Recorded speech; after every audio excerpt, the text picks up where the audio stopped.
Bonjour, it is I, your guide Peck. Welcome to Fellbound. Before we begin, there are a few rules we must cover. Rule number 1. Remember that this podcast is made for what we assume to be mature adults or just adults. You do not have to be mature, just, explicit material is within this podcast. Rule number 2. This podcast contains body horror, distressing materials, gore, self-harm, graphic violence, and other themes that could be psychologically triggering. Make sure you check out our full content warning for more details. Rule number 3, the most important rule. Take care of yourself. It is dangerous out there, but you are not alone. I am here to show the way. Now enjoy the podcast, unless you run into the Storyteller, in which case run away as fast as you can.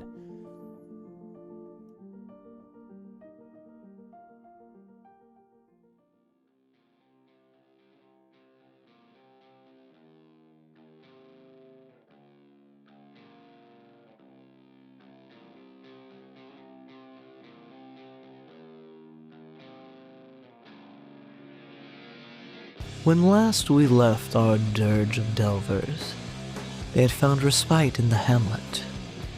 While relaxing at a local watering hole, Kipp introduced the newer delvers to Jane, a past flame and close friend of the brothers.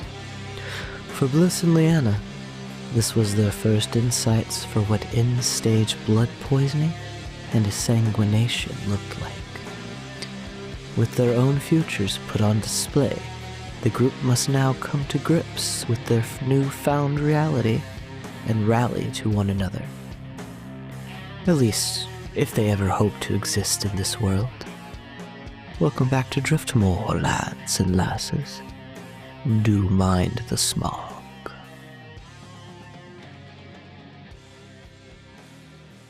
As we get up from the table, one quick thing. If he's there, don't look the tall, imposing man in the eyes. The tall, imposing man. There is no tall, imposing man there. You don't have to worry about that. Oh, okay. That's a confusing mixed message. Isn't it so? It's important that they know in case he's there.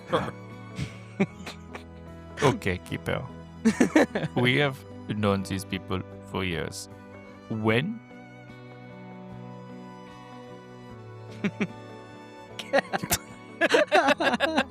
When have you ever seen him when we have brought people around? That's fair. I'm sorry, it scares the shit. Shut the fuck up. It scares the shit out of me.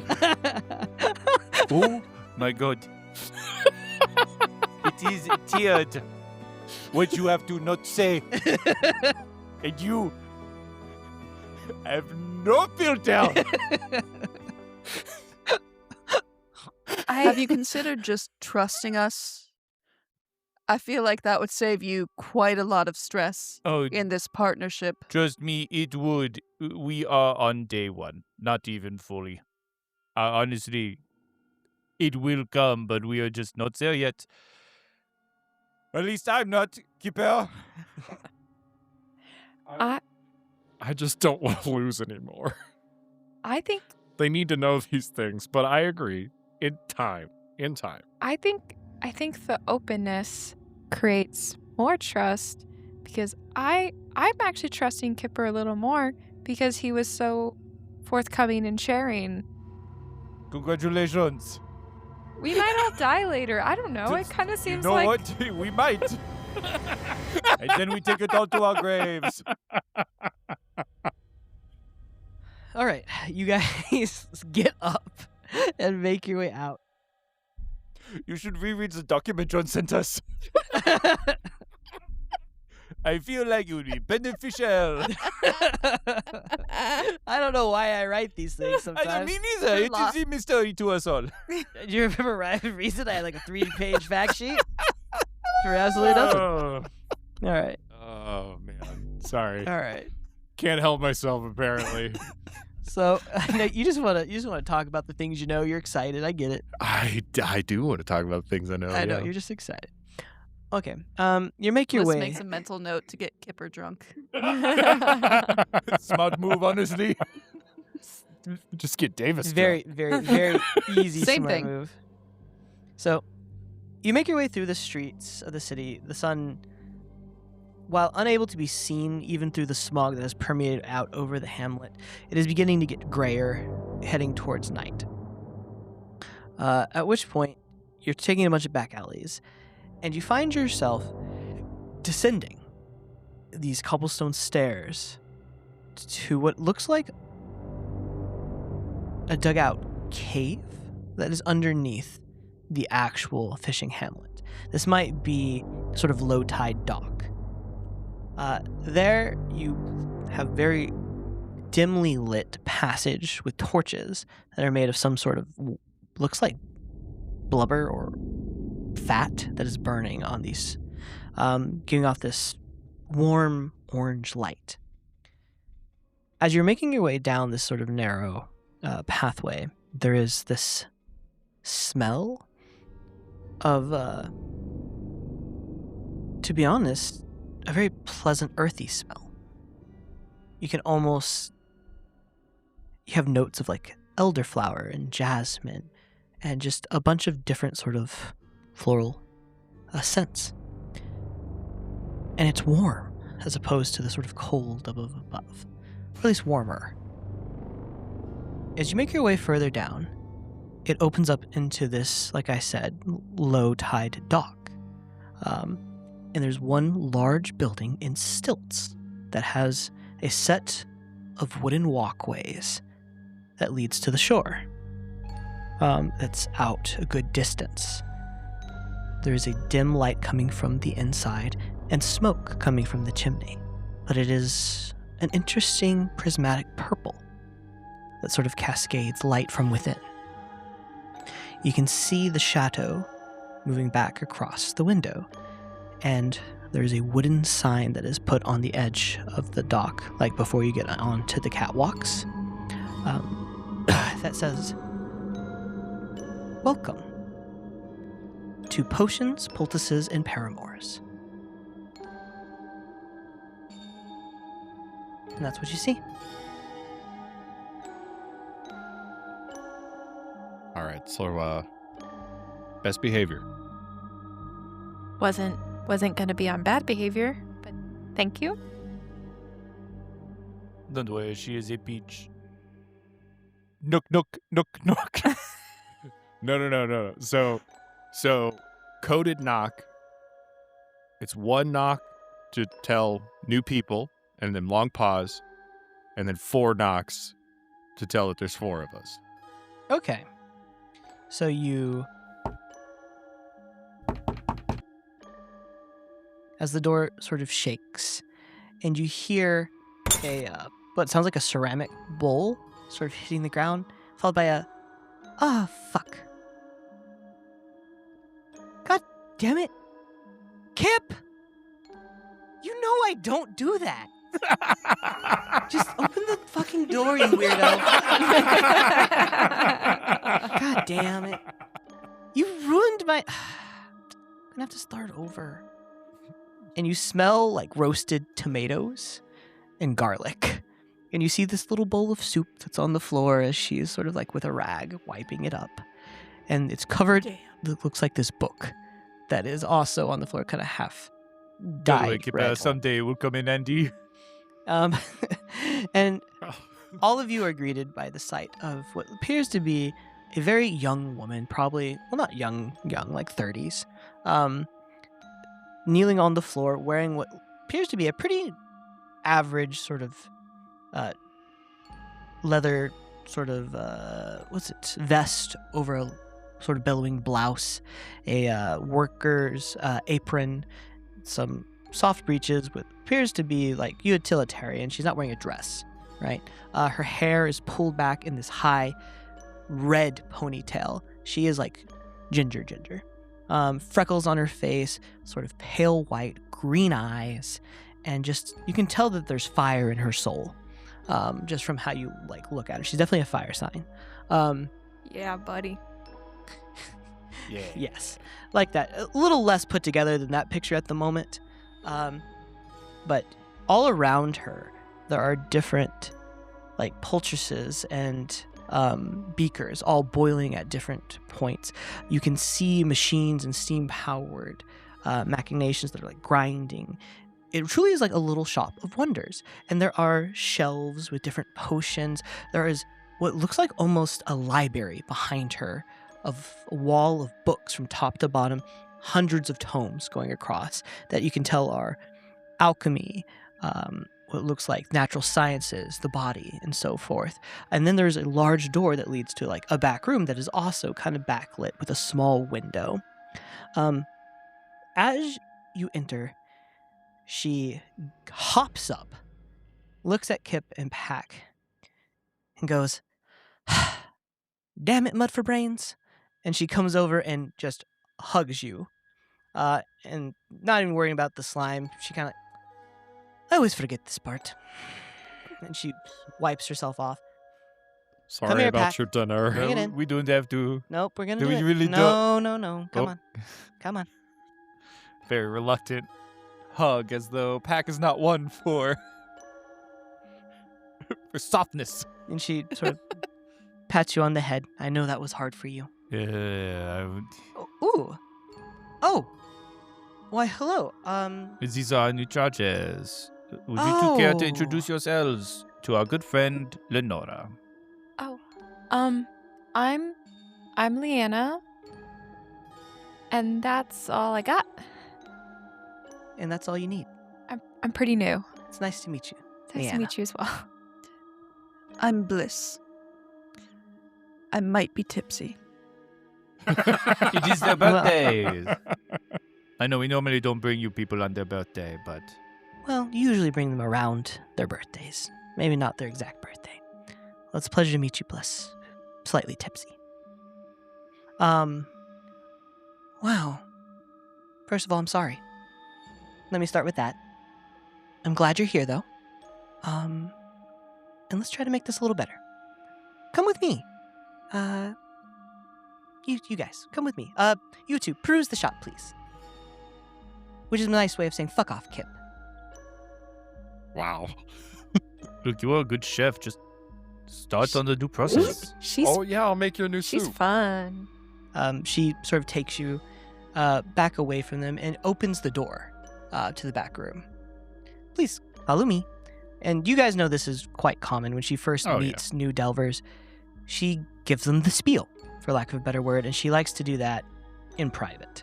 This is your establishing care visit with your primary care physician. 100% yes. Yeah. So the two of you step in, and it's a very light room. There's a small fireplace that has low embers, and books everywhere. They're open to different pages. You can see charts of the anatomy, different pieces. You can see formulas, and you can see vials of blood in different stages of being distilled, boiled on small micro plates and stuff of that nature. There's two very comfy large seats, a larger couch, and she sort of motions for the two of you to have a seat. And there's a small decanter of alcohol off to the side that she goes, "Please help yourselves." There's cups next to it. And she goes and sort of takes a little bounce and then lands in her chair, a little skip, seeming unperturbed by the dark and horribleness of this world, as she sits. Why, hello. First of all, I'd like to introduce myself again. I am Lenora. It is a pleasure to meet you. And as I said earlier, I am very, very sorry under which circumstances we are meeting. I'm not going to say I understand, because I don't. But I do feel for you, and I am here to help the best that I can. First of all, before I say anything else, I would like to offer you the chance to ask questions. Any question, I will do my best to answer if I know, because I think you all deserve that. Kipp and Pat can be a little tight-lipped, but I like to think that trust and open arms is how we start. Okay. So Leanna's trying to get comfy on the couch. And so she's sitting, she kind of was struggling in the bar, and she's struggling as she sinks back because her knees are backwards. So her legs are just straight out in front of her as she tries to like balance. She's like, yeah, and kind of like moves.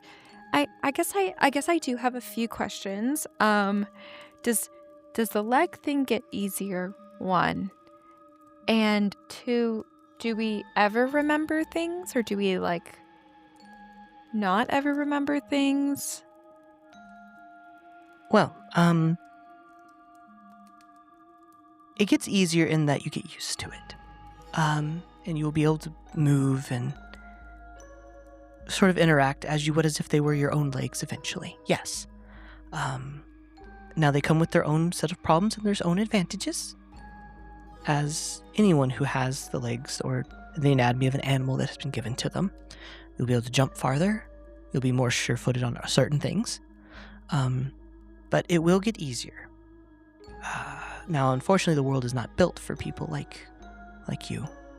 So you will find comforts and things like this quite vexing for probably the rest of your life. But we find patience. And you see her sort of like drag a footstool over to you so that your knees kind of pop up over the edge of the couch, and you can kind of like do like a little huddle. And those who care will find ways to accommodate. But yes, so it does get a little easier. The second question you asked me, what was it again? Sorry, Meg. Oh, do we ever remember things, or do we just stay never knowing? That is very personal.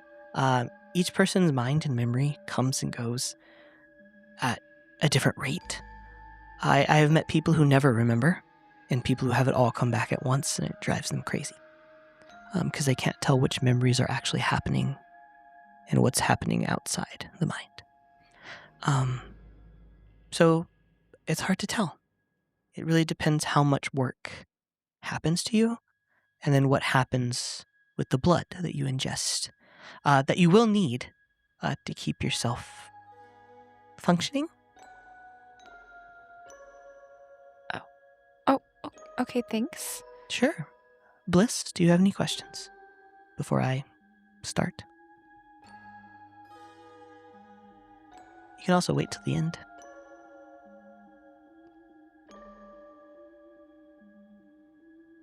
You don't... Do I know you? No. I can say that with certainty. That's a great question. No, you don't either. I would have told you. Okay. Oh, thank you. I promise. Okay.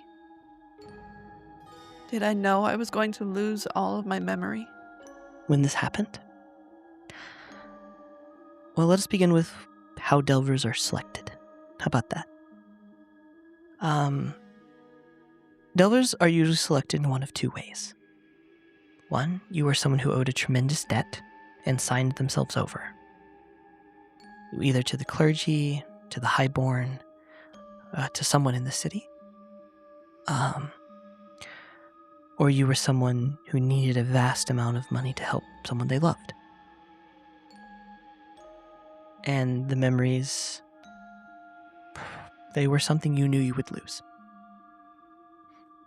The second option, and the one that the Crimson Clergy doesn't want to talk about, if you were caught alone at night and an easy target, you may have been stolen by rabble-rousers, gang members, or other ne'er-do-wells wishing to make quick blood, and they sold you. And now you have no memory. You were scared, terrified, and had no idea what was going to happen. Those are usually the 2 most common ways. You won't ever know which until you get your memories back, or someone who knows you sees you. But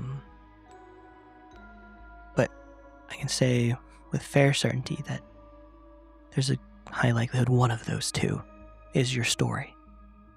Or, on the very rare occasion, you were someone who was causing trouble for one of the ruling class, and you were done away with, in which case this is your this is your execution.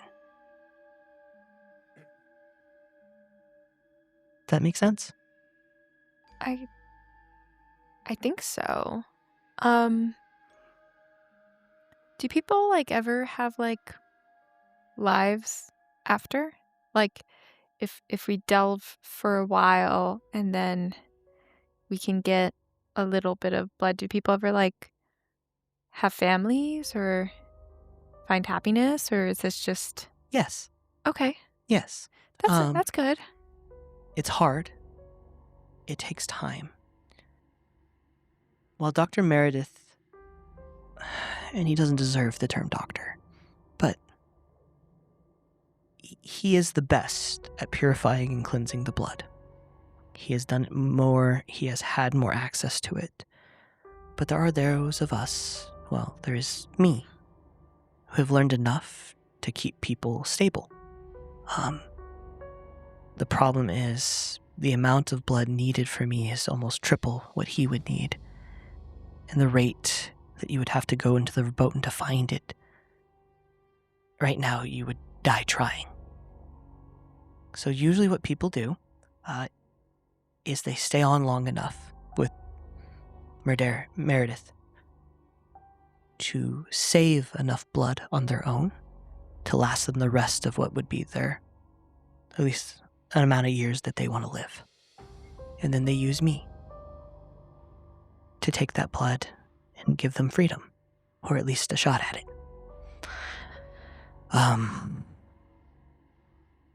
It's the best I can do. I'm trying to get better every single day, and she motions to all of this. I have a associate who has taught me a lot in this, and we are working tirelessly to try to figure this out for all of us, and for y'all. But that, if you can do that, you can have a life without him and without Driftmore. So that's the best possible outcome. Until we find a way to do it more efficiently, or we find a way to convince Meredith that he needs to provide more for y'all, it's the best that we have.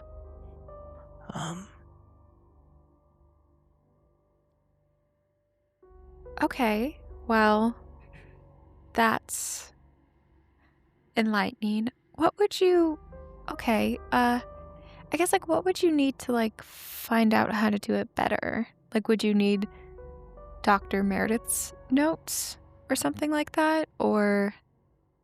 Getting a hold of Dr. Meredith's notes would be wonderful, but what I really need is a source of blood that is truly staggering in amount or endless, so that I can create things. I am one person trying to take care of a whole Hamlet, so even if you had lots of blood, I still must take care of everyone. It's the time. Mm-hmm. But yes, his notes would be very helpful to me in that. And to be honest, any sort of writings that he's made on the process, very useful. But don't get yourself killed for it. It's not worth that. Okay. I was just curious, just thinking. You're not the first to think of it. And I have lost some friends trying. Okay. Blis?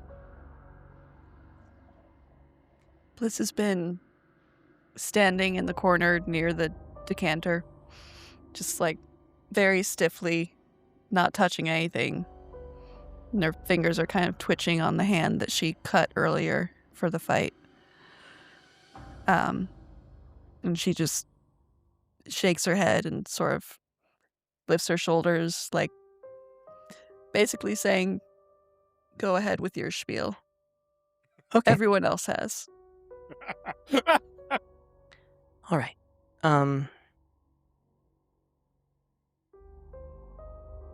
What I do here has to remain secret for the most part.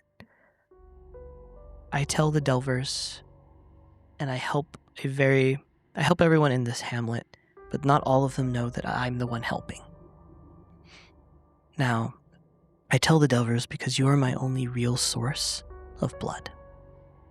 And what I do doesn't function without you bringing me some. Dr. Meredith knows I exist.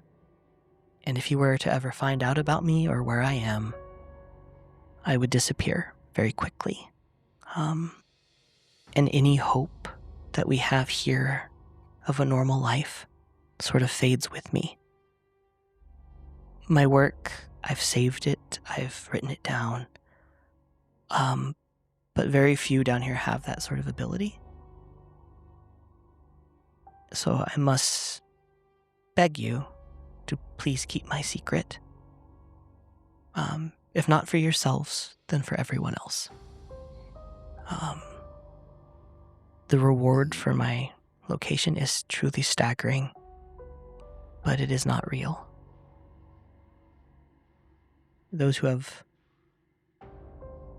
offered it in the past have found that they wish to erase the knowledge that I ever existed along with me, and they disappear as well. And that's just the truth. Now, since I'm going to be trying to take care of you guys as well, I would like you to be honest with me and tell me what has been done to you that you know of, like what parts have been changed, what hurts, or what doesn't, what feels off. And I'm going to try to create things to help you function more normally. Well, I have these gazelle legs. And then she kind of touches her head. She's like, and I have the horn thingies. They don't seem to be in the way. May I see your legs? Yes, of course. And so she kind of like pulls up her loose pants. Sure. To show her little, her legs, her furry little legs. So Lenore goes and bends down to her legs and pulls out a small, looks like glass for her eye, and begins to sort of look at the stitch work. Your legs do sort of itch and feel a little bit of burning around the seams, just from the one leg that Vidal had to sort of manhandle at the beginning, specifically that leg. And you see her sort of frown. May I touch? Yeah. And she sort of moves her hands to the sort of stitchwork, looks about it. And she moves to the edge of the room and grabs a small vial that has a dropper in it. And says, here you go. This is a small amount of diluted blood mixed with something that has sort of cellular genesis properties. It will act as a sort of healing agent and sort of reduce the itching and the pain and help that bind more securely. 3 drops every night before bed. Okay, thank you. Of course. And she just looks at your legs and sort of frowns at sort of what has been done. But it's the frown of someone who has seen this up many, many times and has to move past it to help treat it. As she pulls out a notepad and begins to sort of write. She asks you a whole bunch of questions about levels of pain, different parts of your body, and asking sort of a brief history of things. And she takes very thorough notes in her little book before she flips over to look at Blis. She goes, I don't mean to presume, but it appears that he has done a full sort of dermis removal and replacement of your skin, without properly, for lack of a better word, sort of soldering the nerve endings. So you're feeling the constant movement and pain, yes? That's right. I've seen him try this once before. And you see her sort of move to a very dusty shelf that has a name on it that hasn't been touched in a while. And you see her, like there are like 5 or 6 different vats of this sort of large opaque tub. She grabs one, opens it, looks at it, closes it, before she sets it down in front of you. It is a salve of blood, some beeswax and other sort of, let us go with, like rehydrating properties inside of a, it's almost like a lotion, if you know what that is. That if you rub into the skin will be very painful for a moment. But as it sinks in, it will deaden the nerves for 7 to 8 hours at a time. If you're vigilant and do it before it runs out, you should feel a reduction in pain, because if you continue on as you are, your body will actually just go into shock in the next couple of days. He has tried this on one other person, and she sort of looks over at the shelf. How long did they live? You can see the resistance to wanting to answer that from a place of absolutely like caring, but you can see the resistance. Bliss just sees that resistance and just nods, because that's her answer. I cannot stress enough. Please do not miss. And she like places a second container. Actually, and she just gives you all of it. This should last you at least 2 months. But don't wait till you get low to come back. I'm gonna start working on it now to make more. Okay? So this won't fix anything.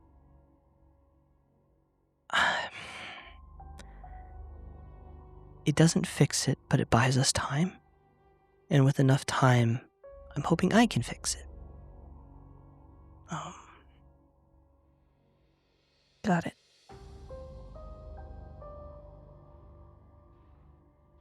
And you see, like, Lenora, like, she had a very bouncy, like, bright personality that she's lowered it to the room, right? As she looks at you.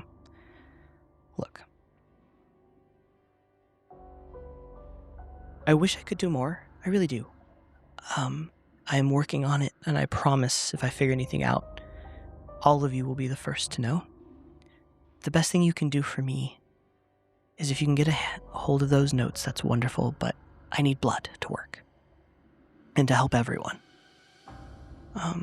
So if you do what other friends of mine do and take a little cut off the top of whatever you bring back to Meredith, I would really appreciate it. And I promise to use it to help. As you can tell, I'm not exactly getting rich, as she sort of points to her, like, falling down house, dirty glassware, and sort of tattered blouse, right? But if you do need anything, please don't hesitate to come to me, and please don't wait till it's too late, right? As things hurt, as you get a cough, as you get headache spells, don't wait till they're unbearable. Come to me early. Otherwise, you sort of end up losing yourself, and then there's nothing I can do. All right. Well. And she gets up. Let's go back outside and see Pack and Kip, unless you guys have other questions. I think I'm good right now. Thank you. Okay. Yeah, let's go. And Bliss puts the jars in her bag, except for the last one. She opens it up and dips a finger in and puts some just on her hands and fingers so that she can touch things. You're going to need someone to get, like, the parts of your back you can't reach. So, funny enough, the moment you put it on your hands, you can immediately feel an intense burning. And then, for the first time since you've woke up, you don't feel any pain in your hands. And it only goes up to wherever you applied it to. But you are pain-free. And you step out. All right, you two. You just look, and Kipper and I we got like the aprons on. I got some tomatoes in a basket, and Kipper's at the bowl working on some stuff. Oh, look at you two. I mean, Kipper is a So great chef. domesticated. Yet, I'm sure someone will make an honest frog out of you yet. Doubtful. Oh, I know it's a lie. Well, thank you for trying, though. Oh, that does smell good. Okay. Oh, too much salt. Move. And she moves you out of the way. Kipper, you're embarrassing me. I'm sorry. All right. And do you have something for me, the two of you? You see, I open one of my trench coat sides, and I undo a couple buttons that look like it's part of the coat to button the front, but it's just a little pocket, and inside I pull out just a vial of blood because that's all I could take for this one. Here you are. Wonderful work, Pack. Thank you. And she hands you a second vial that is a lighter shade of red, not quite as viscous, clearly purified, and with a little glow of eldritch magic inside. Thank you. Of course. Oh, and she hands you a bag for you know who. Oh, thank you. So I lift up my cane and I turn the top, and then it slips out almost like a sheath where there's like a cork inside where it's got carved out little pockets that have vials stuffed in it. And I'm thinking, I got like 2 Sure. from this run. She takes them from you and hands you 2 that have been purified in return. And I reach in my pack and I pull out just a big bushel of like herbs that I collected in the vermouth. Oh, you do think of Some me. bloodberries. Thank you. Yes, those bloodberries. The bloodberries. Oh, thank you so much. And she takes them. Oh, I'm going to grind these into it. Wonderful. I found some interesting toadstools. I'm not sure what they are. Oh, and she goes and grabs her book and begins like writing, completely forgetting you're even there. Lenora, Oh, yes. Sorry. have you heard anything interesting about Silverbolton lately? I've heard some weird stories about it being overly active. Yeah, we were there. A friend of mine went to go check it out recently. Okay. When they return, I'll let you know what I found out. If you want to stop back by in a day or so. Wonderful. Yeah. I believe we can do that. I'm not in a rush to get back in there. Oh, please don't go in there. It's very dangerous. No, we encountered the angler. You ran to the angler. Oh no. Vidal helped us with that. We Not- travel with Dr. Meredith. You Puppet? didn't lead me. She sort of steps outside. He's outside the city. He's outside Hamlet. Oh, okay. Oh, I thought I was gonna have to move again. No, Oh. but you do need to be careful. Loose lips sinks ships. Right, Kipper?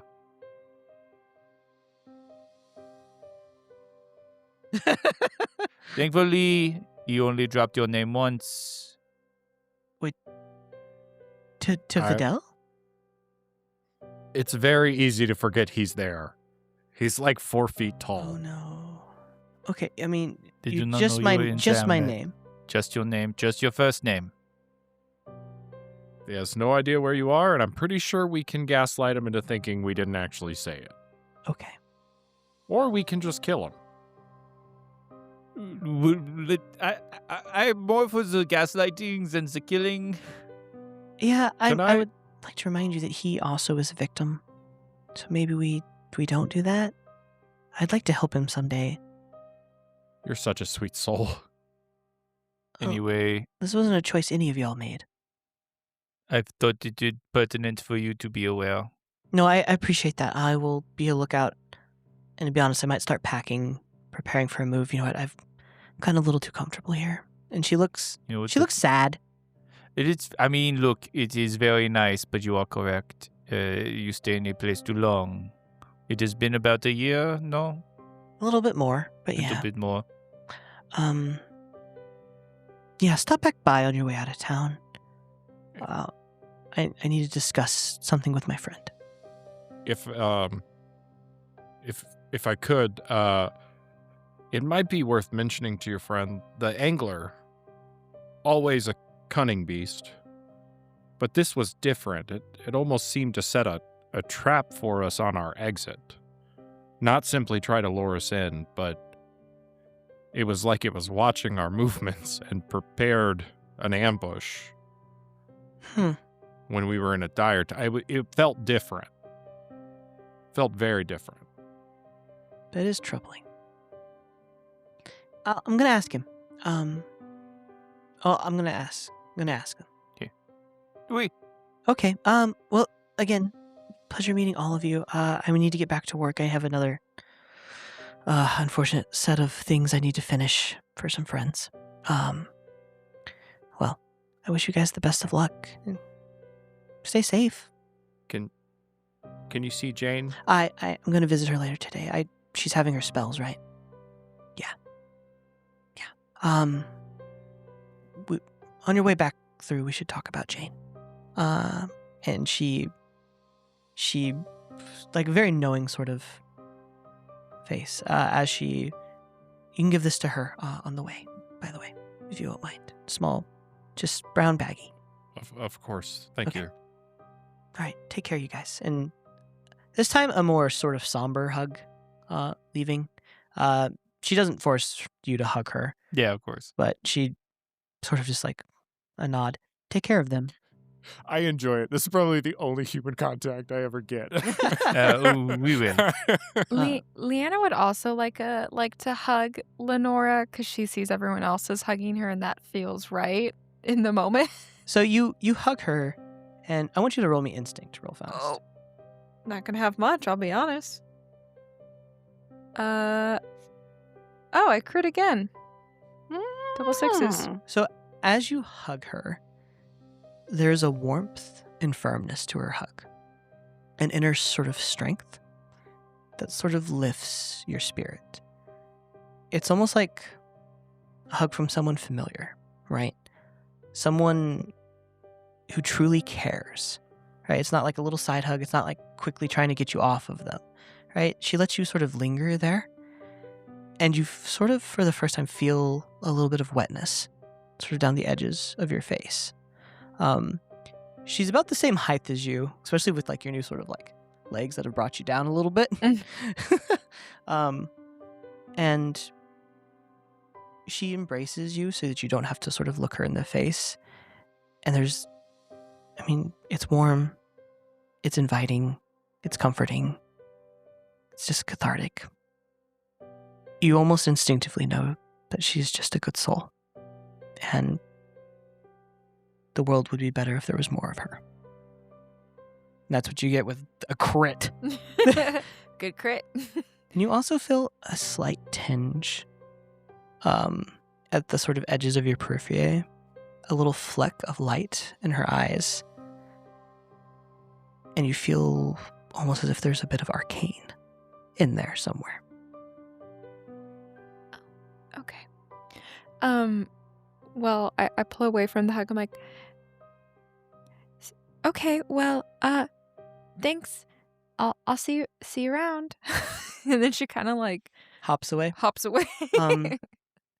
She looks at Blis, does not, Bliss sort of awkwardly holds her bag in front of her to prevent a hug, but she doesn't even go she for one. reaches out and just very gently pats her on the shoulder And with she, the hand that has lotion on. yeah.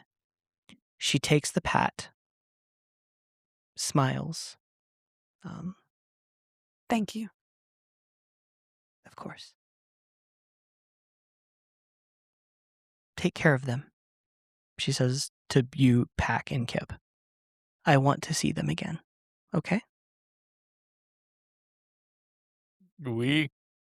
Yes, ma'am. And just so you know, I know they seem a little odd, but they truly are some of the best delvers that I know. And Not everyone that doesn't come back dies. Some of them find their way here and have a decent life outside of delving. It's just easier to tell Dr. Meredith they're dead. You're with two of the best people I know. Okay? So percentage-wise, what is your actual... What is the number? Thank you for asking, because I was also thinking it. You can discuss that on the way out. I have work to do, sadly. Yeah. And she sort of closes the door and goes back to her soup. Do you want to swing by the drowned anchor, and I will head towards Quetzalcoatl, and if either of you would like to join either of us, you can. I'll go to the drowned anchor with Yeah. you, if that's okay. Yeah, we can make a delivery, and then you'll get us rooms, huh? Where are you going to go, Good Bliss? stuff. Do not Oh. feel as though you need to come with me. If you do not choose to, I will not be offended. Well, now you've made it weird. Because I was going to go with you, and now I feel like I'm not welcome. Oh, no. Oh, that weird. I thought it was going to be the other way around. I was trying reverse psychology. And it failed. I reversed it on me. So I can... Oh, absolutely. We can go to Okay. the Quetzalcoatl. Okay. Let's do that. Okay. All right, perfectly. So we're going to first do the anchor. So if the free. So, Kipp. You make your way down the road very quickly, returning to the surface. It's getting near nightfall, but it's nowhere near as dangerous in the Hamlet as it is in the Dross at night. You feel quite comfortable. People are giving you a berth. They know who you are. You're like a small-time celebrity here, right?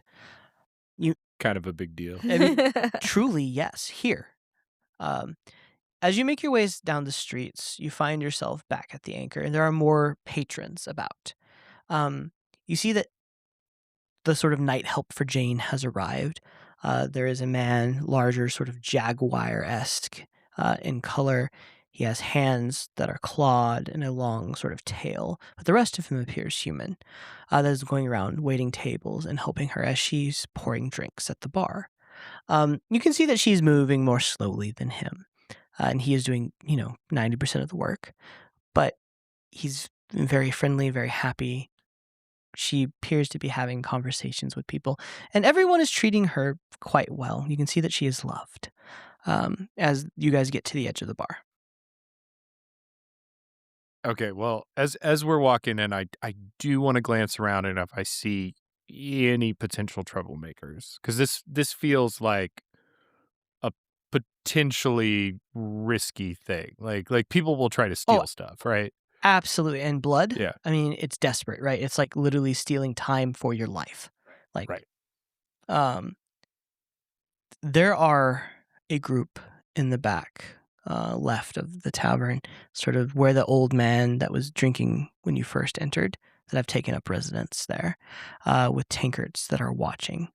They're all lupine in feature, like a pack of wolves. But their eyes are darting back and forth, everyone in the room, watching, nursing a single glass. You can see that there's metal on their hips.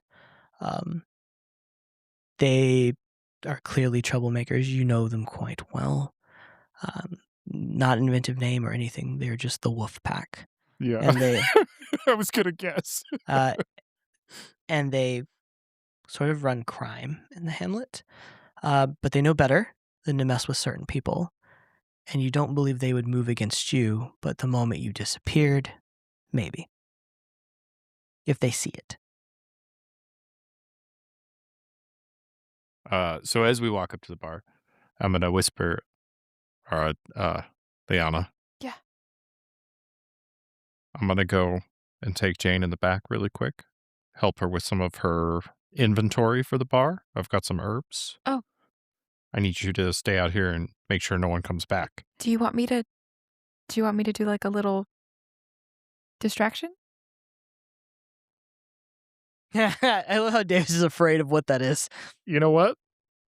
That actually sounds like a really smart idea, but I need you to also be watching the door to the back room. So watch the door or distraction or both. I need to be clear. make a distraction. But like eyes on the prize. Yeah, but just be making sure nobody follows me back there. Okay. Yeah. I can do a little distraction. All right, tell me what it is you plan to do. I'd like to pull out that little flute thing. You pull out the flute. And this might go really badly because I don't know what the flute does, except that it's a flute that I got out of a random locker. Where everyone else got weapons. Okay. You know what? I kind of want to. I'm gonna have to commit to it now. All right. All right. So Yeah, Let me talk to Jane before you start playing. Okay. all right. So you walk up to Jane. Oh, hey, welcome back, Kip. Hey, I forgot to drop these off earlier. If you want to head to the back, I actually have some fresh inventory Oh, for your food stock. that would be great. I kind of ran out a few weeks ago. And I don't have anything to pay you with though. Oh, that's okay. You see her sort of like frown as she makes her way to the back door. In fact, I forgot to pay earlier. I owe you some money. I say as I open the curtain to the back room. All right. As you sort of head to the back room. Emotional about Jane. I'm like tearing up a little bit. I feel so bad for this lady. It's a bad world out there. John deals in trauma. I know. I'm a trauma merchant. So as you head through the back door, you pull out your flute. And what do you do? What do you do, girl? Okay, so I see Kip go back with Jane, and I'm watching that group in the corner. The wolves. And as they're starting to walk back, I'm like, I grab a cup next to me and I take a swig of it. And I'm like, why is it so damn quiet in here? I think we should play some music. And I pull the flute out. Mm-hmm. And I blow on it, I guess. I pulled it to my lips and I tried to do a little tune. All right. I need a presence check for performance. I did Okay. not see it going this way. I'm excited. I was not expecting this to be a scene. I got 10 with hope.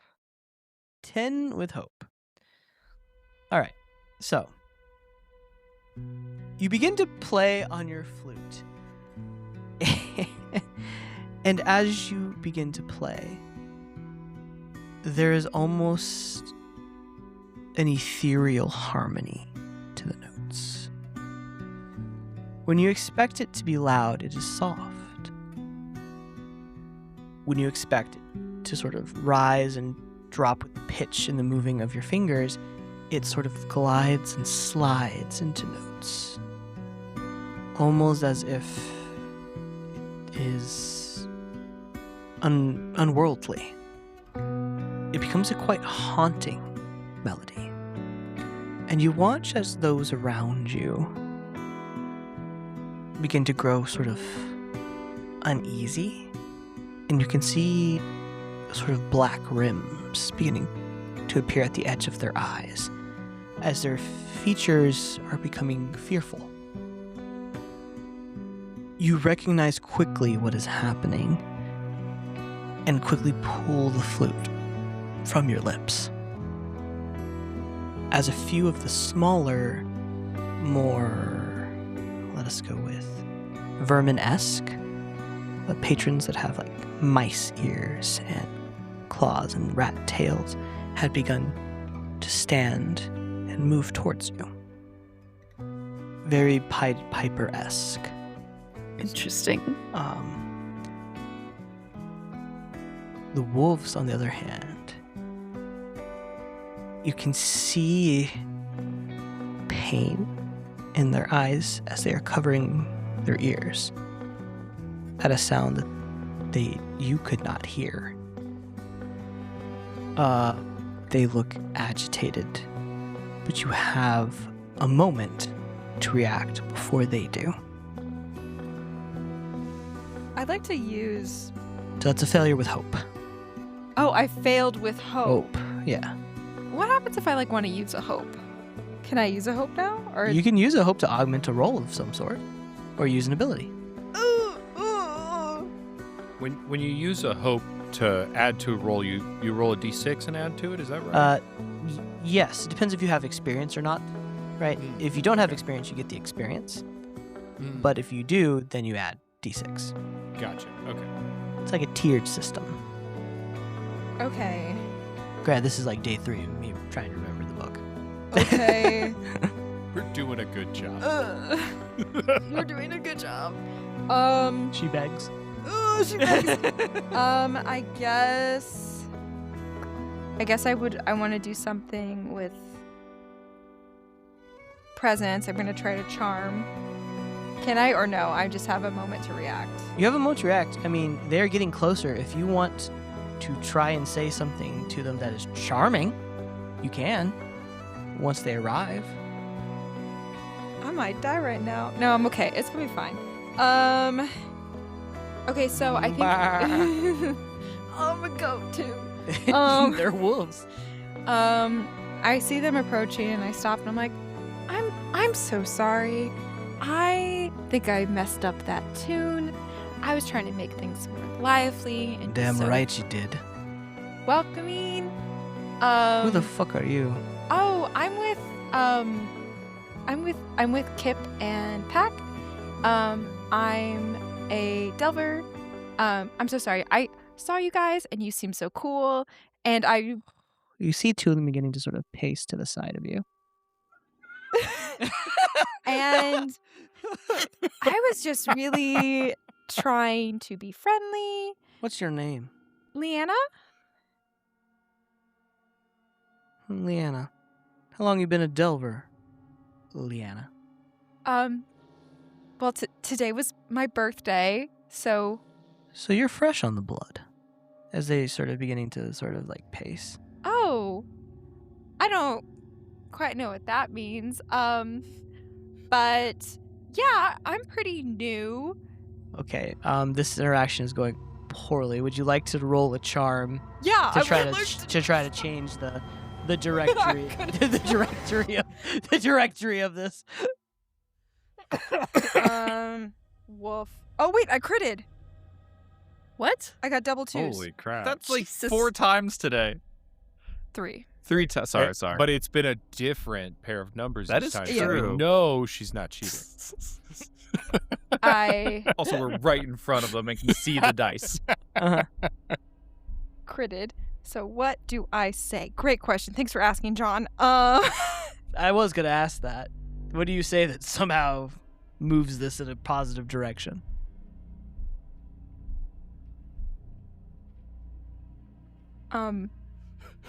Anyway, so I think I've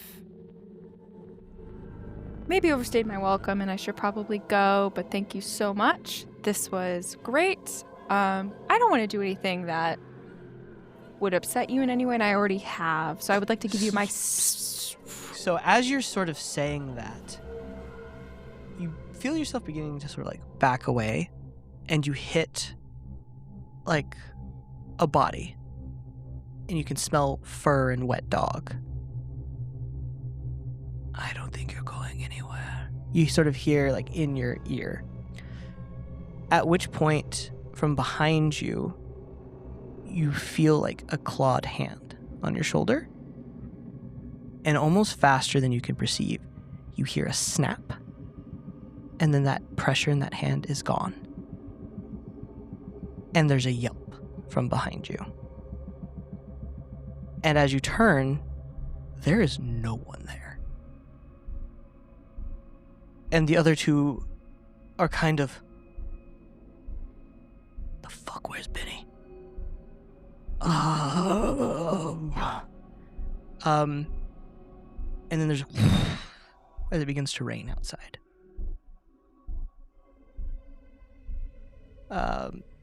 What would you like to do? I turn and I'm like,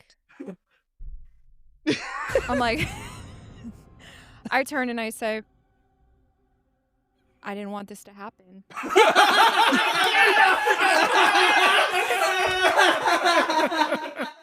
I was trying to be so cordial and so kind, but I don't like to be threatened, and I have people advocating for me. It may be my first day, but it's not theirs. So I'm going to see myself out. And I hope we don't have this interaction again for the rest of your sakes. Badass, badass. And I would like to turn and walk myself out with confidence. So you walk yourself out with confidence. You step out that door, or the sort of open front, and then take a small left so that the wolves can't see you. And you catch your breath, like, oh shit, right? I'm shaking. I turn the corner, and my little fawn legs are just like trembling. I'm like a newborn. Oh yeah. Baby giraffe in it. So, and as you do, I need you to go ahead and roll me an instinct real fast. This will be for perception. I hope you're doing okay back there, because I mean, I think he's gonna be okay after what happened. Yeah, I don't think they're gonna mess with anybody else right now. I got a 21 with fear. Wait, perception? Yeah. Well, that's instinct, so. 21 with fear. Okay. So it's very high roll with fear. So let me go ahead and move this to 7. As you sort of step out and catch your breath, the rain is just beginning to fall. And you look out and up at the sky, and you catch movement off of one of the roofs. And silhouetted in this sort of black leather duster, there's this looming creature with these piercing, soft red eyes, probably about 400 feet away from you. Truly massive in proportion. There is this sort of weather vane at the top next to him that only comes up to what looks like half of his leg. Maybe about 8-9 feet tall.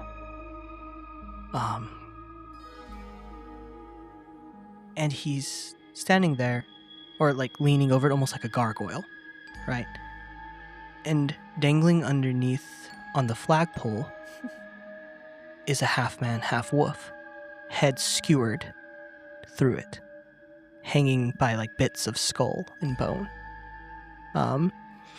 Just pierced from the upper part of his mouth through his head. Wrist bent unnaturally to the side.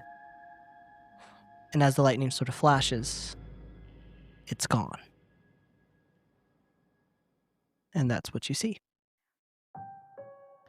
I'd like to see that, be very shook, and then I would like to try to scurry around the back entrance of the tavern so I could go back in. talk to Kipp. Because I am not in the vicinity anymore, and I need to get to him. Yeah, you don't want to be alone on this street right now. So you're scurrying around. Kipp, you've had about 10 minutes. So as you step back with Jane, Jane turns around. Kipp, you really can't afford to keep doing this. When's the last time you had blood?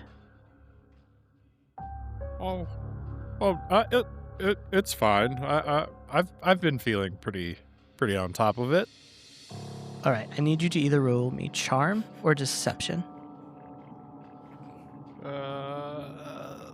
depending upon whether or not you truly believe that. Well, I think I truly believe it, but I think we've proven Kipp is a little delusional.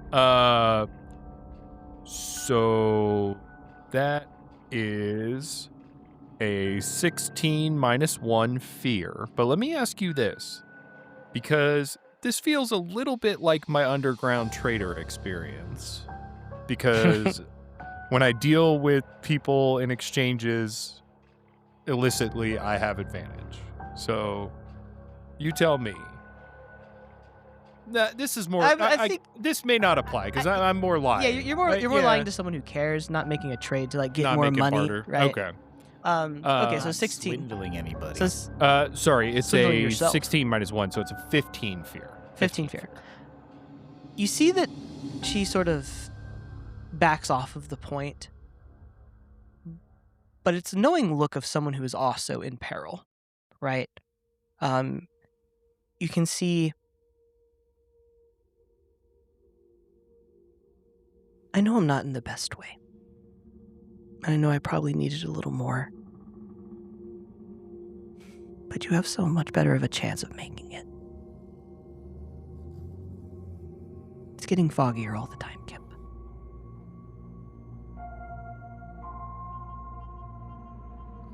Well, what if we split this one? That'd be nice. With a friend? And she sort of like sits down and like pats a barrel. I grab 2 shot glasses. You hear your weird song playing. You're like, You do hear a weird song playing for just a second. Am I correct in that, like, once it's processed, we just kind of like drink it? Okay. Yeah, you can imbibe in it any way you wish at that point. It's safe. Boof it? No. Sorry. I mean, sure, buddy. So you guys sit down and Didn't like that one. she salute To friends.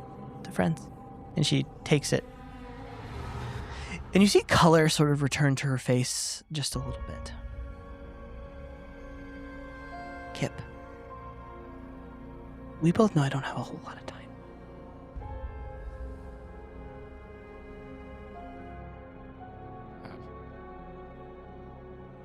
I mean, we're all going to run out of time eventually, but I'm going to keep you here with us as long as I can. She sort of puts like a hand on your hand.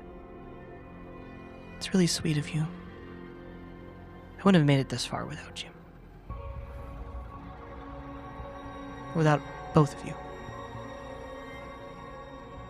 I just don't want to end up like some of the lost. You have to promise me you won't let me get there.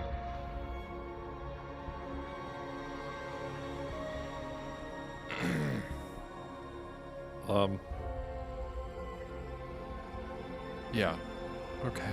You have my word on that. Are you guys gonna be in town for a few days? At least one. Maybe more. Tomorrow night dinner. It's on you. Okay? Yeah, I could. And don't bring your brother. Yeah. I would really enjoy that. That sounds really nice. See you tomorrow. 8. Don't be late. Huh? And then, yeah, go ahead. Can I come in? I open the door. The back door. It's raining. I'm like, hey, so sorry. Thank you so much, Jane. Are you okay? Please come in. Yeah, we should probably go. Okay. Something kind of weird happened, but I don't know if the wolves are either I'm like a baddie or they hate me, and I don't know which one, so maybe we should go out this door. Oh, okay. You made some friends. Yeah, maybe, or some enemies, and I think that's a fun secret we can find out later. You know, you're rubbing off on her. All right, you two, get out of here. What is Jane's, like, her employee's name? The Jaguar. Oh, the Jaguar? Yeah, his name is Dennis. All right. Well, yeah, Jane, you just send Dennis along if they're giving you any trouble. I will. I mean, he should be able to handle it, though. Yeah. I believe it.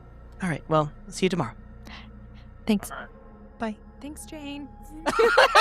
She turns red. Do you, like, wait, or do you just, like, go out the door? I say that as I walk out the door. I think I don't even really process I said it. It just came out. Now, John's got to deal with that internally and figure out how Jade feels later.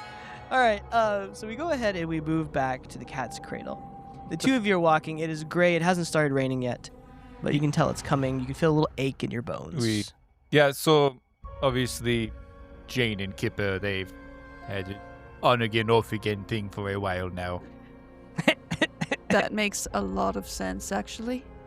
Yeah, that's why I suggested we split ways, give him some time. Then why did you try to get me to go with Leanne? Oh, I did not want to separate you from your friend. You just met her today. Gosh, what is her name? It starts with an L. Leanne. Leanne's correct. Sorry. After dealing with our other friend whose name starts with an L. Anyway. Right. Too many L's. Look, I do not claim to be widely intelligent. Streetwise, sure, but books, that's Kipper's thing. Really? You seem surprised. Yes. Kipper is surprising. All right. Welcome to the crown jewel of the Hamlet, Quetzalcoatl. Which is actually a large, appears to be galleon that is flipped upside down and has been turned into a tavern slash, hotel, for lack of a better word? Inn. Yes. Inn. So yes, it is tavern and inn. It is run by the proprietor, which his name is Kit. Oh, no. Yes, it is going to be a very confusing name day for me. It is run by the proprietor Kit, who is actually a true human when it comes to this. He has no augmentations, very much a rarity here. He's an older gentleman, very miserly, a little portly. He has the friar tuck thing going with his hair, and has been known to be a bit surly. But when you have the only inn in the entire hamlet, you end up with a lot of unsavory folks spending the night, and you have to have a firm hand. He employs security in the form of ex-delvers that he pays. You know a few of the crew that works there. Some of them have been trainees of yours. Others have been trainees of Pax. I am Pack. I'm not Pack, I'm sorry, Kip. Have been trainees of Kip. You would know that tonight is one of those nights where this is Kip's trainees' nights. But you know them as well. So you step in and immediately are hit by the sound of boisterous music. There is actually a bard sort of in the corner playing music for everyone here, along with a chef in the back, not a true chef, but like a ship's sous chef. And there's different porridges and types of food, meats and dry cuts that are being pushed out. And it is full of people, which is surprising. I mean, there's only about 7 tables, but full enough that it's a bit annoying. You know that he's going to price gouge you when he has this many patrons. Merde. Problem? Oh, Kit, whenever this gets full like this, he is going to upcharge. It is what it is. It's annoying more than anything. Odd that it is so busy today, but I mean, if no one is going into the Varton, why? Where else to go? So, most delvers don't sleep in the barracks. No. That's really just for if they are in the dross. Place to keep their things. It's best used for recovery after having some blood given. Otherwise, we do not spend too much time there because we are delving. All right. Would you like to meet Kit? Sure. Which one is Kit? Oh, you will know. All right, I start looking around for someone with cat ears. piss off or buy something. You can't just sit here all night nursing one beer. You see this old squat man, maybe about 5 foot tall. He's got what appears to be like a goat man. He has a goat sewed on the head by the goatee, pulled down to his height from a stool, and is pointing at him. And you can't keep eating my fucking glasses. They're expensive, right? So get the fuck out of here before I go ahead and make whatever that dish is called. And he sort of lets him go. Would you like to guess which one Kit is? Oh, look who the fuck we have over here. Fucking frog legs number 1. First off, you know very well I am a toad. Sure you are, bud. Can you tell me the difference? One. That's what I thought, frog boy. All right. All right, old man. Bliss starts You want to laughing. do this? Fine, let us do this. Oh, I throw my arm up into the arm wrestling you position. want your second shot? Oh, it's second shot, third shot. I am going to take you down with every shot I am given. He puts his elbow on the table. When I beat your ass, I'm going to double the price of the room. Oh, and when I win, you're going to have it. That's fine. I already doubled it once. At which point, I just how you grab get the normal remainder points. of the goat man's drink and start drinking as I watch. All right, so this will be a strength contest. Hell yeah. Go ahead. Crit success. What is with this? So many crits. 2 9s, but if you want to add that 3 to my strength, it's 2 12s. Yeah, crits are just a success. I know, but I was being like fancy. And You want to be everything, like, John. I have so many more I'm so points. cool and strong. That's my thing. All right, frog boy. Let's see what the fuck you got. And he puts his hand down, and you, your webbed hand sort of wraps around him, and you begin to. It was not even. It's so fast. I just go, all right, boom. Wait, I wasn't ready. That fuck you. I win. You fucking cheat. Oh, do you want to go again? Matter of fact, I fucking do. Son of a bitch. Hold on. We gotta sit. Can't be standing while we do an arm wrestling. You get fuck off my table. Oh, wait. whoa. You leave Bliss alone. Not her. Oh. Yeah, you get the fuck out of here. Yeah, get the fuck off my table. And he like, fuck. All right, this time left hand. I'm a fucking left arm dominant. I don't know what the fuck I was thinking. And he just like puts his arm down. That's fair. Fuck is this shit? I am just too good. So that's a free room, right? I mean, 3 victories in a row. Half. At least it is just a quarter of the room. Wait, I can't do math. Yeah, a fast. quarter. Yeah, it's a quarter. Wait, hold on. 100%, it's a quarter. All right, I'll take 4 silver for the room. I told you I was not a smart person. God fucking Christ! What Oh, the dear. fuck? Did you just get a new blood shipment? Is that what the fuck's going on here? No, Oh, you've got to be fucking fresh. You got to be juicing. I'm not juicing. I am strong. Why do you? Every time I come in here, every time I win, every time you think I am juicing. Do you think I just come here right after I juice and go, I'm going to embarrass an old man today? That's how I wake up. That is my life goal. I mean, to be fair, what else you got? At which point you see an older dwarf sort of walk by, laughing. He has a long red beard. He has this sort of archaeotech like helmet and this large, almost blunderbuss that is made out of steam and gears. You recognize Armos Kurtz, one of the Delvers, as he is laughing ridiculously hard. His beetle shell that is sort of implanted into his back like armor sort of shakes and bzzzt with his wings.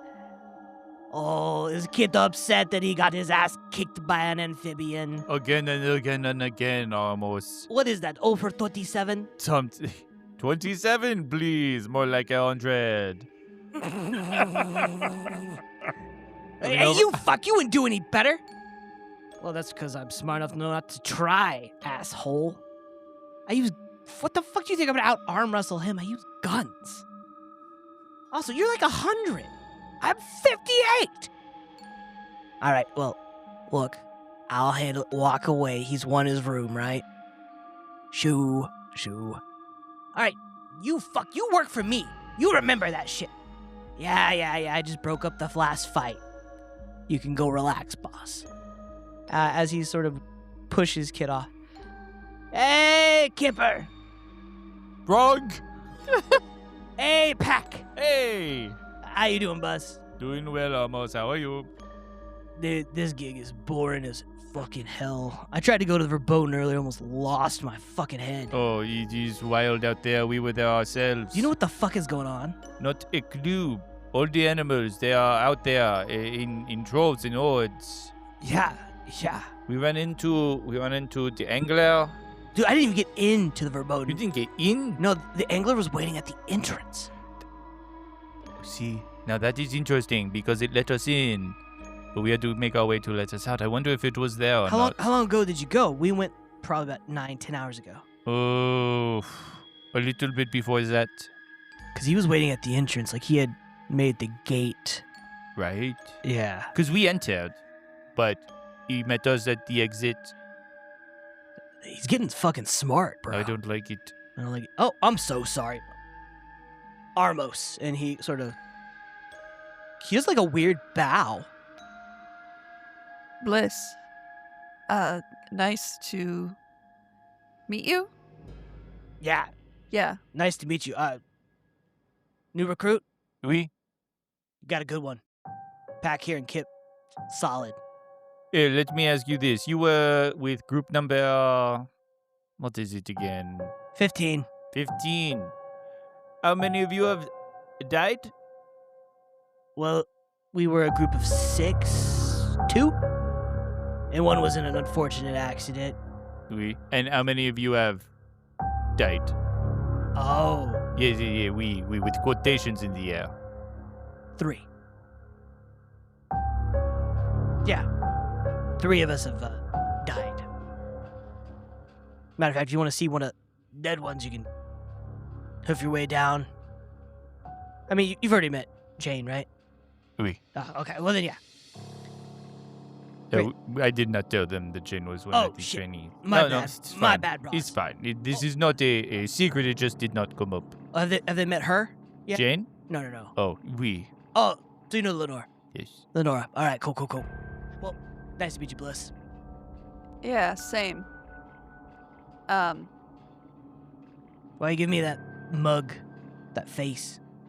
It's day So one. I Take just it feel like easy. I should make small talk, but I Oh, that's fucking... was born today. That's not functionally. Yeah, it's not fucking necessary. We're Delvers. You want to sit in silence? That's fucking chill. We. Sometimes preferred. I come back with 2 pieces of glass and go, but not for this moment. Why don't you grab yourself a table? All right. We should have about 10 minutes before Kipper and the air lady. Leanna. I will get it eventually. Oh, you have another protege. Speaking of, Oh yeah, we have 2, technically 3. Oh, You which know one? what? Which one are you gonna claim? I'm sorry, what? Oh, usually when they're like training people, they each pick one as their favorite, and then they compete about which one ends up best. I was obviously a winning pick for Kipper.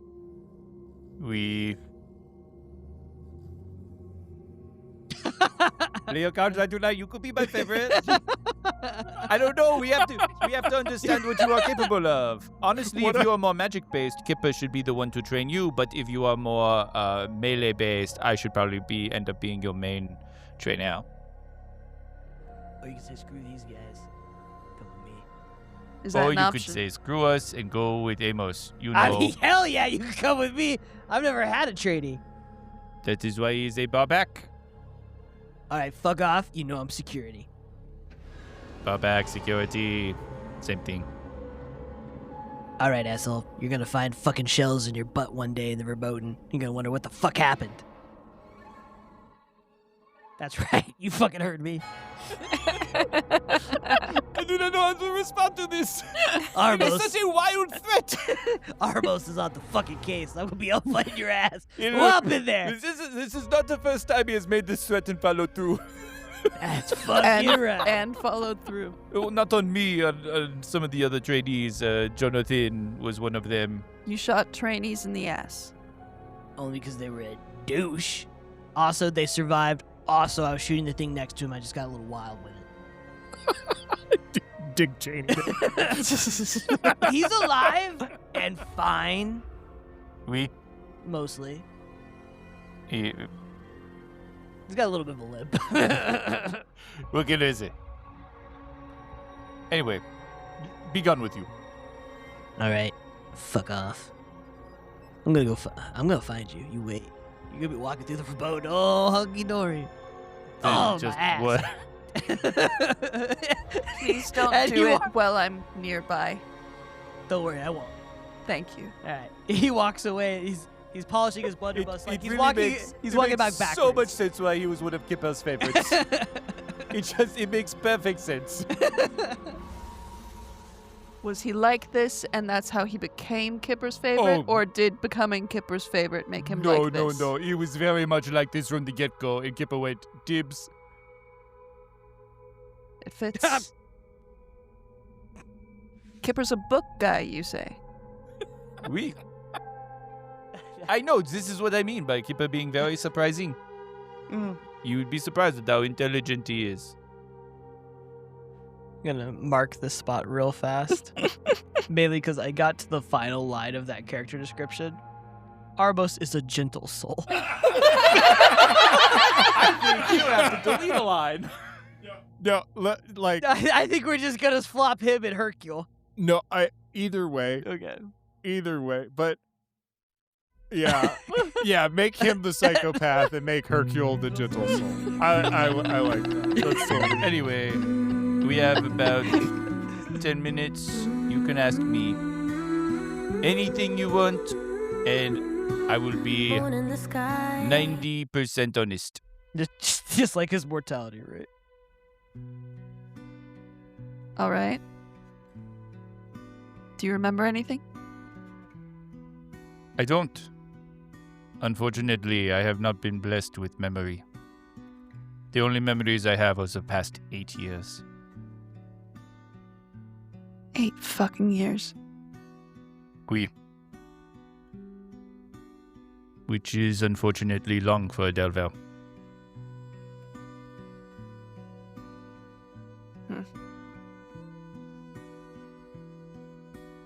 At that point, Kipp and Leanna are making their way back in, unless there's anything else. Oh, anything else? Otherwise, it seems like your 10 minutes are up pretty fast. Well, it looks like a natural stop had happened. So, Yeah, that could be a stop. okay. Okay. At which point, Kipp, Leanna come running in from the rain, sort of shaking themselves off. some of my mucus flies onto people seated by the door. Kip out! Oh, sorry. Oh, hey Kit. Hey Armos. All right, great. The second one. This is what Kit says. Your brother's fucking over there. He's already got your fucking rubes. Fucking cheating bitch.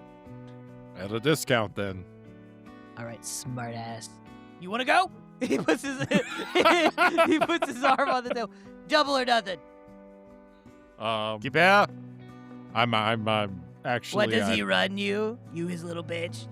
Well, the problem is, I have an issue with gambling, and he's helped me overcome this. So I'm going to abstain, please. I lean over to Blis. That is all lies.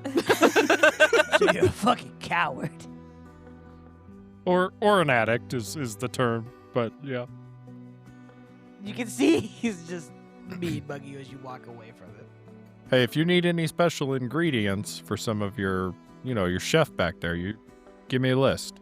I'll work on it for I mean, you. if you want to go talk to Midas, you can. Yeah, okay. Fucking Frog Brothers, fucking shit. Love you too. He just says He that. says to everyone. That might be my new name. That was a sarcastic look. How did it go? Great. And you? You know, I think I learned some fun things about myself. Heads up, just for the people. Either the wolf pack, is that what they're called? The wolf? Not very creative, but yes. Yeah. Either they hate me, want me dead, or they hate me and they're really scared of me. And we don't know which one's true yet. Oh, I do hope it is the latter. What did you do to him?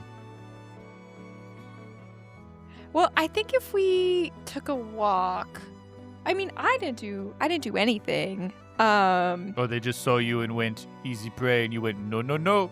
Yeah, and I think that's the simplest way to say that. One of them... I feel like that's not actually an answer to any of the ways they worded that question. What happened? You have very good insight. Did anyone ever tell you this? I think it's, and listen, I don't really know how to explain it. So there Maybe I was. straightforwardly. Yeah. I was there in the bar, gonna make a little distraction, pulled out my flute. They did not like my music. They were not into it. They circled me. I was trying to de-escalate. And then I backed into one. They threatened me. And then that one disappeared. Yelp, gone. And then it rained. And then I went outside. And then I saw his body hanging from a weather spire with a thing through his head. So one of them is dead. I think his name is Benny. And then I kind of rolled with that energy. You killed Benny? I don't No, think... did you not listen to the story? I was in the back room for 10 minutes. I promise I did not see any of this. Okay, real quick though, I would like to make a roll to see if I understand what happened, or if this is something that's from her description? brand new that it's never really being Sure, encountered. go for it. Okay, what would we say this should be? I think this is going to be instinct. Actually, Oh, I'll let you buddy. argue knowledge. Well, it doesn't That's matter. not That's gonna a help. 3 with a failure.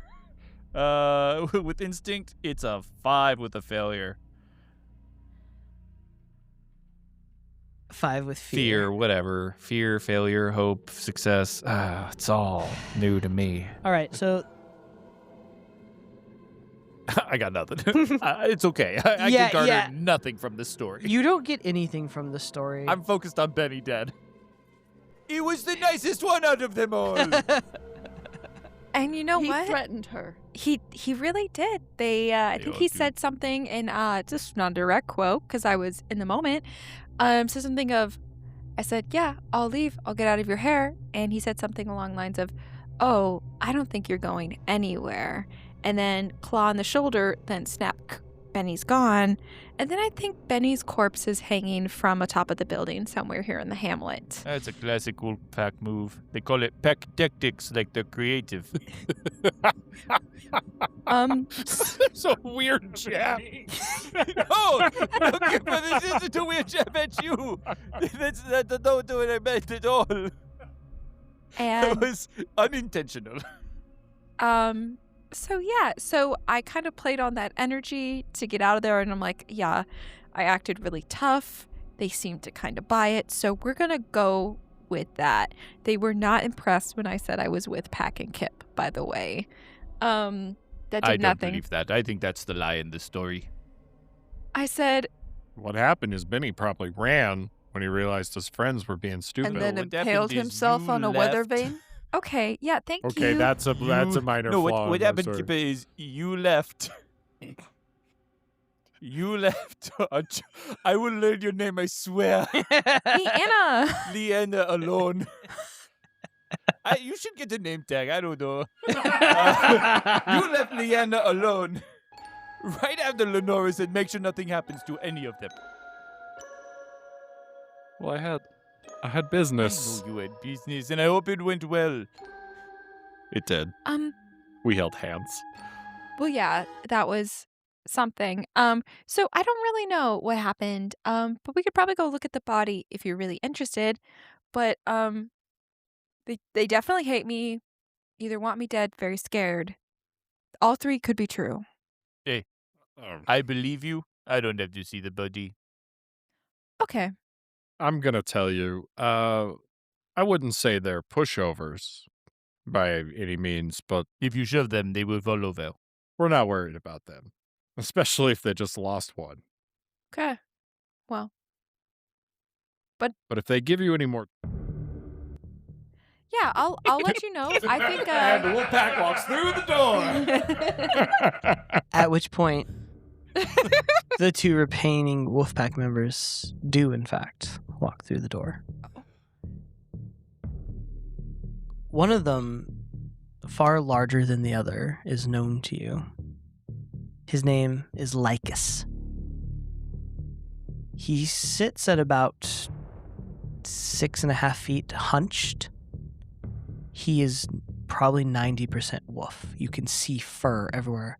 A long, pronounced snout, long, curved limbs that look strong and fast. These sharp teeth. He's backlit by lightning as the whole bar goes quiet.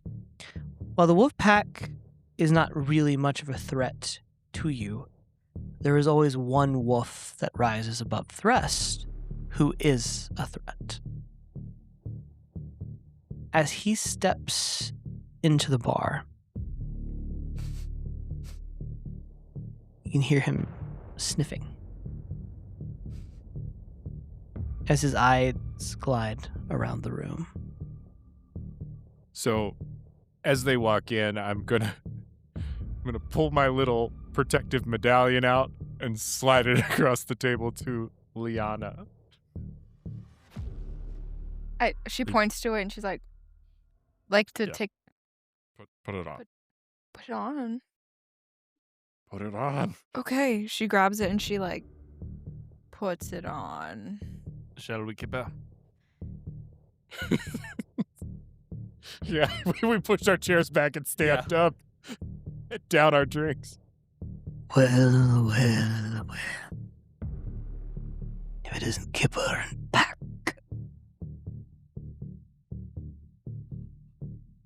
Is that one of the wolf pack? Yeah, that would be one. That Well, is one on of the the three. nose. Well, now one of the two. What was his? Lycana? Lycus. Lycus? Lycus. Buddy, we've done this dance before. I've had a Come- few come- upgrades since then. No, come have a drink. Roll me presence. I'd like to spend a hope to help. Oh. Ooh, not Sure. good. No. Oh, so reroll? No, so you add a d6 to it. Okay. Still not good. That is an 8. With? Fear. As you offer a drink, you see him step forward as he sort of chuffs to the guy behind him who steps out, and you hear a howl in the night. You know that there are more than 4 members. Yeah, I assume. As he steps in and walks towards you. Blis. Just make this easy, Kip. I start messing with my sledgehammer, and I just turn my head. It's like, Blis, there are benefits to having dead trainees. Excuse me? You're surrounded by a bunch of I know, yeah. We're in a bar full of friends. Yeah. As he sort of walks towards the two of you. Where'd he go? Who? You know who. Benny was his name? I can smell him on you. Well, I did bump into him. I think you might be able to find him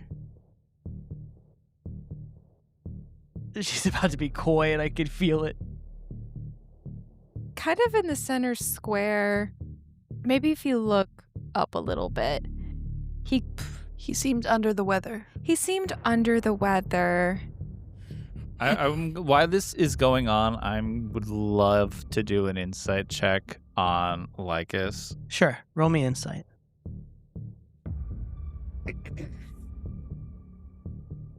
Motherfucker. It's a good roll. I just keep rolling with fear. So that is a... What is insight? Well, Instinct? It's instinct based. Yeah. Okay, great. That is going to be a 17 with fear then. Lycus, though he is the most wolf-like, he was once a delver. He was not trained by you. He was trained by King, who, as you know, has a long history with you. Yeah. And he was very effective, not because he was the strongest, though with as many parts as have been changed out, he is a fierce combatant. It was because he was clever. A direct attack was never something he did. He very much was about setting traps and being opportune. And you realize it just a moment too late. He got this close because he wanted her scent. He wanted it strong so he could follow her and wait. Kipper. You are throw some aroma in the fucking air. At which point, you think you're clever? You think they'll save you? Everyone ends up alone eventually. And he smiles with like that toothy grin. I'll be seeing you. And he turns away as his tail sort of like flicks you across the face. Ugh. Hate the smell of wet dog. You see him stop for just a moment before continuing. As he looks at the two of you, King sends his regards. The Verbodin's open. By the way, he wanted you to know. Tick tock, tick tock. And he walks past the two of you. I mean, honestly, who picks their own name as king? It does seem a little pretentious. Yeah, we should have known he was going to be trouble. Hey, congratulations, Liana. You get to wear a garlic clove necklace for a while. Oh. Because he's definitely got your scent. Oh. Well, We could just fight him. can we just... Yeah. Do you want to fight him? He's probably not that far. We could probably take him. Okay. This is actually a good time to maybe talk about this. Oh, good. A teaching moment. Again. No, listen. Yeah, kind of. We are very good in a scrap. And sometimes it can be really fun. All right? Look, there's some guys over there I'd love to just get into little fisticuffs with because I know we're all going to be okay. But every fight you take on is dangerous. No matter what you're fighting. You might win, but are you wounded beyond repair?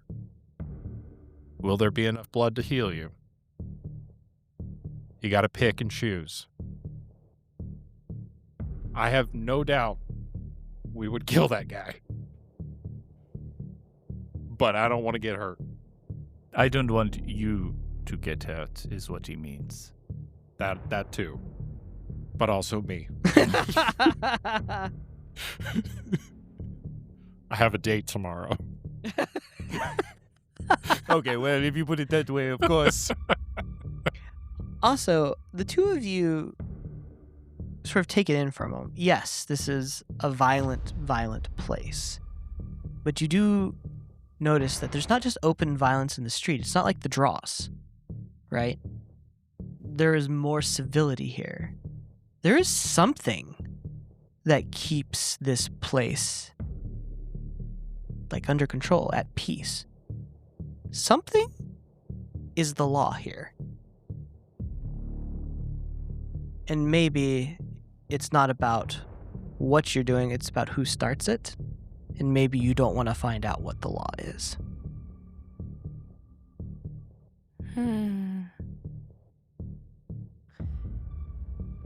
Does anyone question? Does anyone ever see is there anyone bigger here? What I mean is everyone's been a little modified. Is there anyone that's the sheriff in town or abnormally large or At this point, Pack, you can roll again with advantage. Can I roll as well? Jesus. Okay, the first one is 13 hope. My second one is a crit success. Okay. Nice. Okay, I got a 19 fear. 19 fear. Okay, I'm going to take the combination of both of you. So, the two of you lock eyes and know who is the law here. Do you guys know, or am I going to need to spell it Is it the name we weren't going to say earlier? Correct. Yeah. And I have given you a description of him. How you portray it, I will allow y'all to decide from here because the crit. Though I do ask that you take a darker tinge to it, since there was a little bit of fear. Okay? So, either one of you, please go ahead. Do you ever...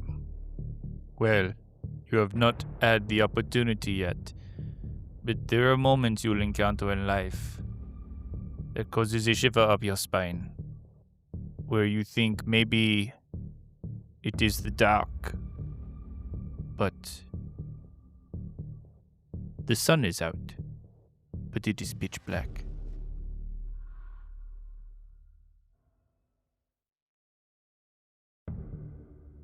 I'm hoping you jump in with something as well and we can tag team this.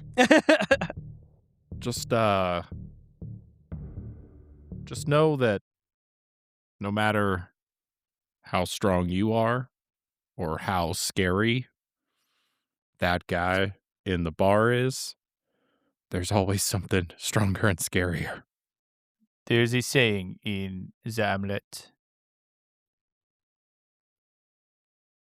You will never see the red eyes before the red eyes see you.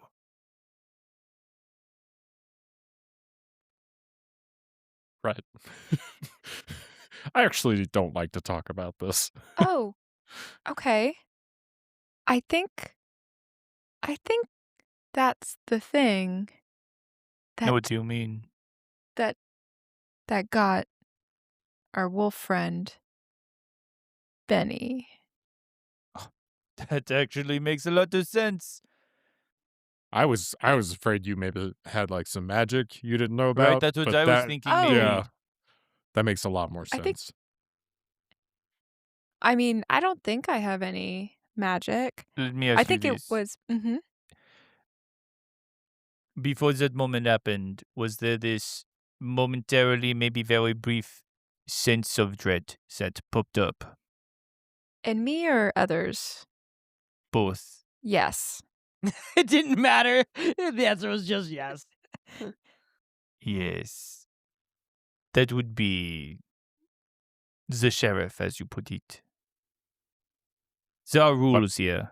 Okay. Rule number 1, don't start something. That's it. Don't start it. Not don't start it unless you can finish it. Just in that situation, they did something to start it, and it got put an end to very quickly. Okay, I If feel like you you- should have told us that rule before we entered the Hamlet, because I was this close to just cutting off his tail. I Did- was Kipper, did you not cover that with him? Slipped my mind. Mine too. It's just second nature to be well behaved. But if you saw him, that means he wanted you to know, Or maybe he likes you. Also true. Thinking back on it, it might have been an introduction to the rules in the most graphic way possible. That, yeah. And I think I'm going to really keep those rules in mind. If I was a betting man, though, Which you're not because you are Which an I'm not. addict. because I have a problem, He does not. I would wager that we'll get a chance with Lycus. And hopefully not King. It's weirdly threatening King. about King there, huh? King does not scare me. I could take He him don't any day scare of the me, week. but I don't want to fight him. Well, I'll just proceed as if I'm not going to have that much luck twice. Smart. Also, I heard your flute and whatever that was. I would avoid doing that. That was That bad? uncomfortable. I don't even have ears, and that was uncomfortable. Well, I have ear It did holes, but something really odd that I would like to figure out maybe later, maybe with less people around. Not in a bar. I think that was the first problem. But I think we could figure that out later because it did something. Could be helpful. What? I think it incited fear and panic. The wolves didn't like it. And then the more, I don't know how to say this delicately, more prey-orientedly augmented individuals were very off-put and scared, and then almost like hypnotized. It was odd. It was only for like a couple seconds, and then I stopped because I could tell that it wasn't doing what I was hoping. I was hoping to play a jolly tune. And then I think it put everyone into an existential crisis. And then the wolves got uncool, and then Benny got skewered, and it was like a whole thing. And then I interrupted like a really good moment with Kipp and Jane, and I feel kind of bad about it. Who hasn't done that?